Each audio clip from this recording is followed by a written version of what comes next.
গেল হজে ৪৫ কোটি টাকা আত্মসাতের অভিযোগ এনেছে ধর্ম মন্ত্রণালয়।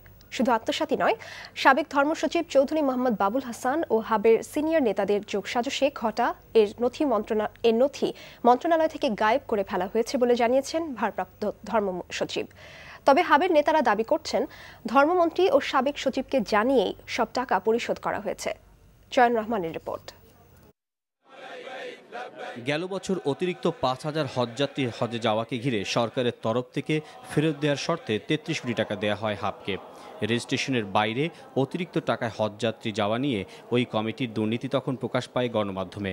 আয় ব্যয়ের হিসাব চেয়ে মন্ত্রণালয় হাবের সিনিয়র নেতাদের গঠিত কমিটিকে বারবার তাগাদা দিলেও শেষ কিস্তির ১৬ কোটি টাকা ফেরত দেয়নি এখনও। এছাড়াও সাবেক ধর্মসচিব ও হাবের সিনিয়র নেতাদের যোগসাজশে বিভিন্ন অনিয়মের ফলে ৪৫ কোটি টাকা আত্মসাতের নথিটি এখন মন্ত্রণালয়ে পাওয়া যাচ্ছে না বলে জানিয়েছেন ধর্ম মন্ত্রণালয়ের ভারপ্রাপ্ত সচিব। একটা নথি আমরা খুঁজে পাচ্ছি না, নথি মিসফাইল হতে পারে, মিসিং হতে পারে, আমরা খুঁজছি এবং যারা কাস্টোডিয়ান তাদেরকে আমরা বিধি মোতাবেক তাদের জবাব চেয়েছি যে নথিটা কোথায় গেল। তারা জবাব দাখিল করেছেন। আমরা আশা করছি নথিটা যদি মিসফাইল হয় পেয়ে যাব। মূল ফাইল যদি কেউ ইচ্ছাকৃতভাবে গায়েব করে ফেলে তাহলে শ্যাডো ফাইলটা দিয়েও আমরা কাজ করতে পারবো।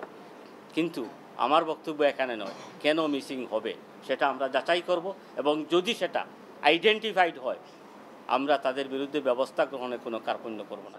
সাবেক ধর্মসচিব সহ যেই বিশেষ কমিটির দিকে এই অভিযোগের আঙ্গুল, সেই কমিটির এই নেতার দাবি, ধর্মমন্ত্রী ও সাবেক সচিবের কাছেই রয়েছে তাদের ফেরত দেয়া অর্থের নথি। আমরা সাবেক সচিব, বর্তমান মন্ত্রী মহোদয় থেকে শুরু করে যারা কর্মকর্তা আছেন তাদের সময়ে টাকাটি সমন্বয় করে কাগজপত্র যথাযথভাবে জমা দেওয়া আছে। এই বিষয়ে ওনারা আমাদের কাছে ব্যাখ্যা চাইলে আমরা ব্যাখ্যা দিতে প্রস্তুত। এছাড়াও হাব সভাপতি ইব্রাহিম বাহার সহ বর্তমান কমিটির বেশ কিছু সিনিয়র নেতার বিরুদ্ধে চলা ওমরান নামে মানব পাচারের অভিযোগে মন্ত্রণালয়ের শাস্তি খুব শিগগির বাস্তবায়ন হবে বলে জানিয়েছে ধর্ম মন্ত্রণালয়। চয়ন রহমান, এনটিভি নিউজ, ঢাকা।